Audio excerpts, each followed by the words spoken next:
তুরস্কের মাটিতে মোসাদের আরও একটি কালো এবং লজ্জাজনক অধ্যায়ের সমাপ্তি ঘটল। এরদোয়ানের দুর্ধর্ষ গোয়েন্দা সংস্থা এমআইটি আজ ইস্তাম্বুলের বুক থেকে উপড়ে ফেলল ইসরায়েলের এক দীর্ঘমেয়াদী এবং ভয়ঙ্কর স্পাই নেটওয়ার্ক। 2013 সাল থেকে নিরীহ মার্বেল ব্যবসার আড়ালে এ চক্রটি তিলে তিলে গড়ে তুলেছিল তাদের পাপের সাম্রাজ্য। তাদের কাজ ছিল তুরস্ক এবং ইউরোপে থাকা ফিলিস্তিনি অ্যাক্টিভিস্টদের উপর 24 ঘণ্টা নজরদারি চালানো এবং ফিলিস্তিনি প্রতিরোধ যোদ্ধাদের ড্রোন প্রযুক্তি ধ্বংস করার গভীর ষড়যন্ত্র করা। অপারেশন মনিটামের মাধ্যমে এমআইটি প্রমাণ করল মোসাদ যতই চতুর হোক না কেন, তুর্কি গোয়েন্দাদের বাজ পাখির চোখ ফাঁকি দেওয়া অসম্ভব। মেহমেদ বুদাক দেরিয়া এবং ভেইসেল করিমগুল নামের দুই কুখ্যাত বিশ্বাসঘাতককে হাতে নাতে ধরে তুরস্ক বুঝিয়ে দিল তাদের মাটিতে ইসরায়েলের কোনো ষড়যন্ত্র সফল হবে না। 10 বছরের সাজানো বাগান আজ এক নিমিষেই ধ্বংসস্তূপে পরিণত হল। মোসাদের অহংকার আজ বসফরাসের পানিতে ডুবে গেছে। কিভাবে তুর্কি গোয়েন্দারা মোসাদের এই ঘাতক দলকে চিহ্নিত করল, যারা 10 বছর ধরে নিরীহ মার্বেল ব্যবসায়ীদের ছদ্মবেশে সমাজের ভেতরে মিশেছিল?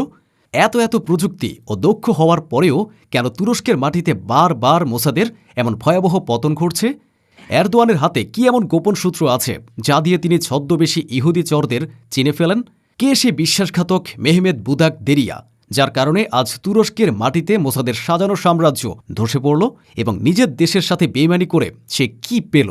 মার্বেল ব্যবসার আড়ালে লুকিয়ে কিভাবে এ চক্রটি গাজার ড্রোন টেকনোলজি এবং হামাসের গোপন সুড়ঙ্গগুলোর স্পর্শকাতর তথ্য চুরি করে তেলাবিবে পাচার করত? আর কোন সে গোপন অস্ত্র বা কৌশল যার প্রভাবে মোসাদকে শিকড় থেকে নির্মূল করতে শুরু করেছে এরদোয়ান সেনারা? এবং কেন ইসরায়েলের সেরা স্পাইরাও এমআইটির সামনে অসহায়? এসব প্রশ্নের উত্তর জানতে ভিডিওটিতে একটি লাইক দিয়ে শেষ পর্যন্ত আমাদের সাথেই থাকুন, কারণ আজকের ভিডিওর প্রতিটি তথ্য মোসাদের মুখোশ খুলে দেওয়ার জন্য যথেষ্ট। চলুন অপারেশনের গভীরে যাওয়া যাক। এমআইটির প্রকাশিত ইনফোগ্রাফিক এবং ভিডিও ফুটেজ থেকে জানা যায় এই অপারেশনটির নাম ছিল অপারেশন মনি টাইম। এটি একটি সাধারণ বা তড়িঘড়ি অভিযান ছিল না। তুর্কি গোয়েন্দারা প্রায় 1 দশক ধরে এই চক্রটির উপর নজর রেখেছিল। তারা মোসাদকে বুঝতে দেয়নি যে তারা ধরা পড়ে গেছে, বরং তারা মোসাদকে খেলতে দিয়েছে যাতে তাদের পুরো নেটওয়ার্কটি চিহ্নিত করা যায়। 2013 সালে মোসাদ ইউরোপে বসে মেহমেদ বুদাক দেরিয়াকে রিক্রুট করে। তাকে বলা হয় একটি মার্বেল কোম্পানি খুলতে। বাহ্যিক দৃষ্টিতে এটি ছিল একটি সাধারণ ইম্পোর্ট এক্সপোর্ট কোম্পানি, কিন্তু এর আড়ালে চলত ভয়ঙ্কর সব কাজ। এই কোম্পানিটি ছিল মোসাদের একটি ফ্রন্ট বা সম্মুখ ভাগ।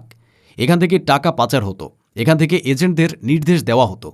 এমআইটির গোয়েন্দারা ধৈর্য ধরে বছরের পর বছর অপেক্ষা করেছে। তারা এই চক্রের প্রতিটি ফোন কল, প্রতিটি ইমেইল এবং প্রতিটি মিটিং ট্র্যাক করেছে। যখনই মোসাদ ভেবেছে তারা ধরাছোঁয়ার বাইরে, ঠিক তখনই এমআইটি তাদের জালে আটকে ফেলেছে। এটি ছিল ধৈর্যের এক চরম পরীক্ষা, যেখানে তুরস্ক বিজয়ী হয়েছে। মোসাদ কেন মার্বেল ব্যবসাকে বেছে নিল?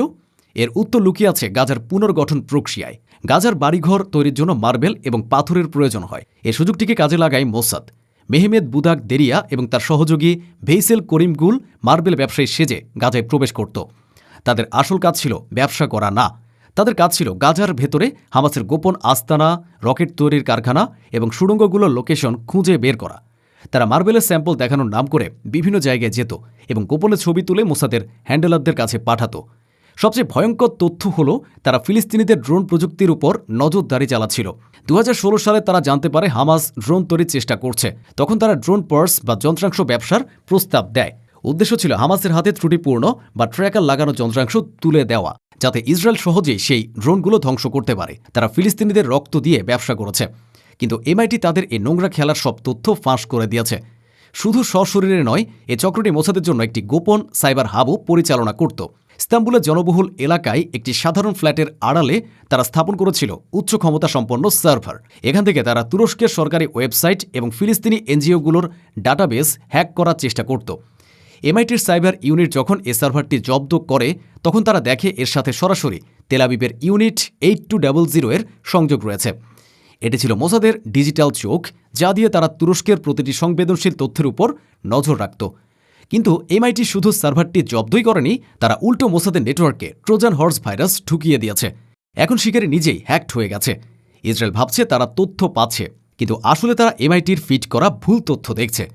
মেহমেদ বুদাক দেরিয়া এবং ভেইসেল করিমগ্লু, এই দুই নাম এখন তুরস্কে ঘৃণার পাত্র। মেহমেদ ছিল এই চক্রের মূল হোতা।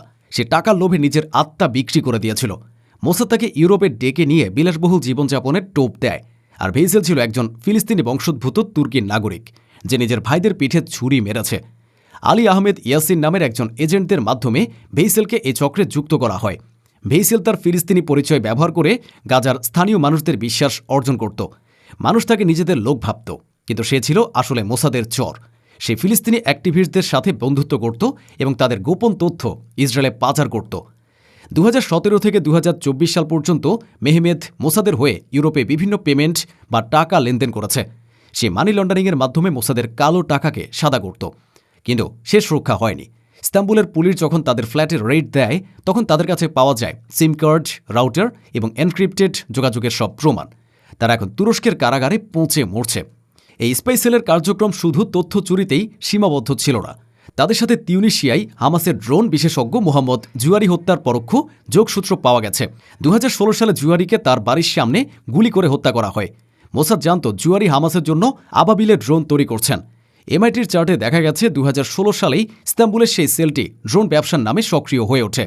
তারা হয়তো জুয়ারির নেটওয়ার্ক সম্পর্কে তথ্য সংগ্রহ করছিল বা তার কাছে ত্রুটিপূর্ণ যন্ত্রাংশ পাঠানোর চেষ্টা করেছিল। যদিও হত্যাকাণ্ডে তারা সরাসরি অংশ নেয়নি, কিন্তু মোসাদের এই গ্লোবাল অপারেশনে তারা ছিল একটি গুরুত্বপূর্ণ কগ বা চাকা। তারা লেবানন এবং তুরস্ক থেকে কেনা সিম কার্ড, মডেম এবং রাউটারের সিরিয়াল নম্বর মোসাদকে পাঠাত। এই ডিভাইসগুলো ব্যবহার করে মোসাদ সাইবার হামলা বা ড্রোন হামলা চালাত। অর্থাৎ ইস্তাম্বুলে বসে তারা হাজার মাইল দূরের হত্যাকাণ্ডে সহায়তা করত। এমআইটি এই সংযোগগুলো উন্মোচন করে মোসাদের আন্তর্জাতিক নেটওয়ার্ককে এক বড় ধাক্কা দিয়েছে। কেন বারবার এমআইটির হাতে ধরা পড়ছে মোসাদ? এর কারণ হল তুরস্কের উন্নত কম্পিউটার এমপিওনেজ বা পাল্টা গোয়েন্দা সক্ষমতা। গত কয়েক বছরে এমআইটি তাদের প্রযুক্তি এবং হিউম্যান ইন্টেলিজেন্স বা মানব গোয়েন্দা নেটওয়ার্ক অনেক শক্তিশালী করেছে। এরদোয়ান সরকার মোসাদের বিরুদ্ধে জিরো টলারেন্স নীতি গ্রহণ করেছে। তারা জানে ইসরায়েল তুরস্ককে অস্থিতিশীল করতে চায়, তাই তারা প্রতিটি সন্দেহভাজন গতিবিধি মনিটর করে। এমআইটি এখন আর শুধু ডিফেন্সিভ নয়, তারা অফেন্সিভ বা আক্রমণাত্মক। তারা মোসাদের এজেন্টদের রিক্রুট হওয়া শুরু থেকেই নজরে রাখছে। মোসাদ ভেবেছিল তুরস্কের অর্থনৈতিক সংকটের সুযোগ নিয়ে তারা সহজেই চর কিনবে, কিন্তু তারা তুর্কি জনগণের দেশপ্রেমকে অবমূল্যায়ন করেছে। মেহমেতের মতো দু একজন বিশ্বাসঘাতক থাকলেও অধিকাংশ মানুষই তাদের প্রতি অনুগত। এমআইটি সেই সমর্থনকেই তাদের সবচেয়ে বড় অস্ত্রে পরিণত করেছে। মোসাদের শত শত কোটি টাকার বাজেট এমআইটির এই সজাগ দৃষ্টির সামনে ব্যর্থ হয়েছে। আজকের এই ঘটনা ইসরায়েলের গোয়েন্দা সংস্থা মোসাদের জন্য এক চরম অপমান। তাদের 10 বছরের পরিশ্রম, কোটি কোটি টাকা এবং সাজানো নেটওয়ার্ক সব আজ ধুলোয় মিশে গেছে। বিশ্ব জানল মোসাদ অজেয় নয়, তাদেরও হারানো সম্ভব। মেহমেদ আর ভেইসেল এখন ইতিহাসের আস্থা কুড়ে, কিন্তু এমআইটি থামবে না। তারা ঘোষণা দিয়েছে তুরস্কের মাটিতে কোনো বিদেশি গোয়েন্দা সংস্থাকে নিঃশ্বাস নিতে দেওয়া হবে না। দর্শক, আপনাদের কি মনে হয় এই বিশ্বাসঘাতকদের কি শাস্তি হওয়া উচিত? তুরস্ক কি পারবে মোসাদের সব ষড়যন্ত্র রুখে দিতে? আপনার মূল্যবান মতামত কমেন্টে জানান। ভিডিওটি ভালো লাগলে লাইক দিন এবং শেয়ার করে সবাইকে এই ভয়ঙ্কর সত্যটি জানিয়ে দিন। দেখা হবে যুদ্ধের ময়দান থেকে পরবর্তী আপডেটে। ততক্ষণ পর্যন্ত আল্লাহ হাফেজ।